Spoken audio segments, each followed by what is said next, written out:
北京的飞机撞大楼事件就是一次小型的911。老西昨天晚上肯定没睡好觉。谁应该为北京的防空负责任呢？到底是北京卫戍区还是空军？我相信有一个所谓的国家级支柱产业马上就要被锤爆。大家好，我是大卫，今天是美西时间的6月26号。昨天大家都清楚，中国最大的新闻，各大网络都在删帖删视频的，那就是中国尊，就是那个北京最高建筑被一个民用小飞机给撞了。那照片和视频我相信大家都看了。今天呢，我简要先回顾一下这件事儿，没有咱们看到的那么简单。根据现在网络上爆出来的消息，这个先存疑，我先照登一下，说这个飞机呢是从北京东部10几分钟的一个小民用机场，这个机场主要是做娱乐观光和培训飞机驾照的。然后呢，本来是5点半起飞，10分钟绕一圈就下来了，没想到上去以后，这驾驶员是位女士，直接奔着这个北京城去了。因为大家都清楚，北京这防空是1级禁区，所有的民航飞机你都不能进这个3环以里，你只能在外边。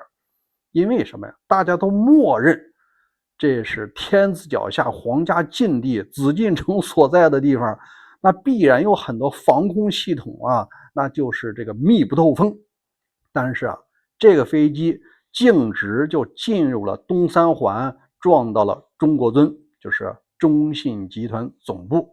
然后呢，当时很多人都拍了那小视频了，飞机折成2截，那后半部分稀里哗啦还掉下来了。另外有人说这个驾驶员居然他没有死，现在咱不清楚那我们就来分析一下，这件事儿真有这么简单吗？我必须说那个小机场我去过，因为我们很多朋友是专门做这个生意的，就是在国内苏州也有这样的类似的机场，你考一个飞机驾照大概是学半年左右，花28万就可以。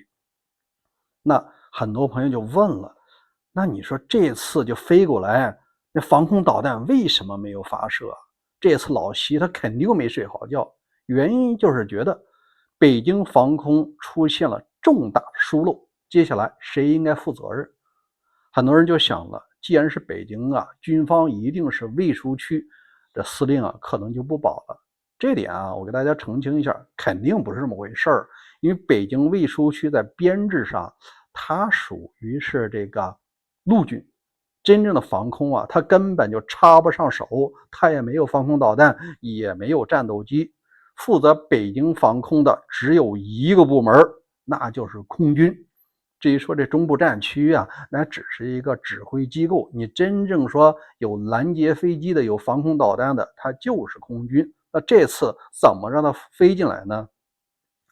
在这儿我们必须从人情世故上给大家聊聊你如果是负责北京防空的那司令，你也不敢开，你也不敢派飞机去拦截。为什么呀？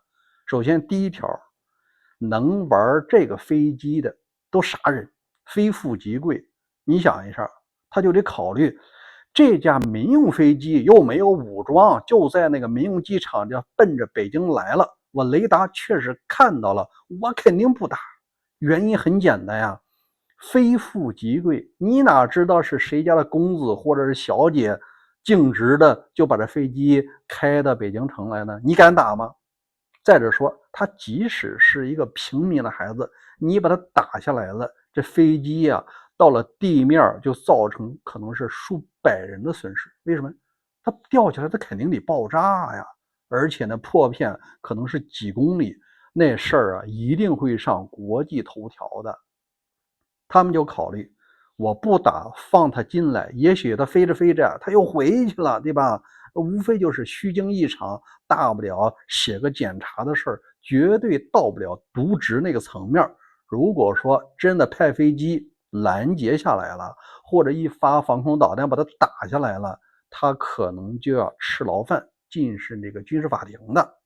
所以说啊，技术上能打，但是没有人敢赌自己的职业生涯。当然了，接下来啊，倒最大霉的倒不是军方，而是这个机场的管理机构，就是民航的人啊，这次是一定是一批人就要下岗的。首先啊，我们得考虑这个机场的运营部门，正常的话，你开飞机不应该有副驾驶吗？不应该有教练吗？你这教练哪儿去了呢？对吧？所以说这个教练可能就失职，就得进去。另外，这个机场的运营单位、审批单位都得一块受损失。当然了，我看了一下这个飞机啊，是中国国产的，这个飞机也挺有意思，它并不是烧那个航空煤油的，它就会加95号汽油，它就能飞。当然了，这个发动机还是进口欧洲的啊，只是在中国湖南给你组装一下，还是山河智能下属的一个公司。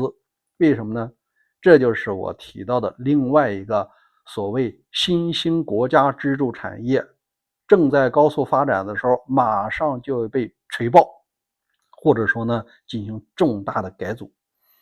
因为啊，大家知道在前几年中国经济不咋地，当然现在也不咋地，人们就想我们要和国外竞争，一定有一些新的行业，而低空经济就是飞行汽车呀，还有民用飞机呀，这也是一个非常庞大的经济体，据说是万亿级的规模。在这个赛道，很多人已经布局了啊，什么山河智能啊、小鹏啊，传统的制造企业，包括吉利公司，它都有飞行汽车的项目。那这个产业正在蓬勃发展的时候，经过这么一件事儿，这个行业啊，马上就会被锤爆。因为在飞行汽车呢，它有两个发展方向，一个呢就是人驾驶的飞行汽车或者是垂直起降机，另外一种呢就是完全是靠这个后台控制的无人驾驶。我相信啊，经过这件事以后，生产制造飞机的基本上全部都要停业整顿，然后呢，把城市周边的这些机场全部要搬离，或者是干脆啊，你就停飞，什么时候复飞啊，那就很难说了。为什么呢？因为现在中国经济低迷的时候，很多人呢失去了工作，原来是高管、企业老板，现在企业破产了，对吧？他在所谓报复社会或者是反政府的时候啊，也许就拿这个执照开着飞机啊，就再来那么一把。你想，北京能防住吗？下一次他照样防不住，没有人再次遇到这种情况，仍然下命令把它轰下来，还是会出问题的。那既然上边知道这种情况，干脆北京周边你别干这个了，永远的给你封了。那只有一个产业可以进行调整，那就是那种能够在后台设置禁飞区的那种飞行器。它比方说紫禁城啊，或者是中南海附近啊，在它的系统中默认是一个禁区，你飞到那个地方得马上进行返航。也许低空经济以后就这个产业还能玩，像人能飞的，你看你只能去这偏远的山区啊过过瘾了。好吧，关于这件事儿您怎么看呢？欢迎在留言区留言，咱们明天再会。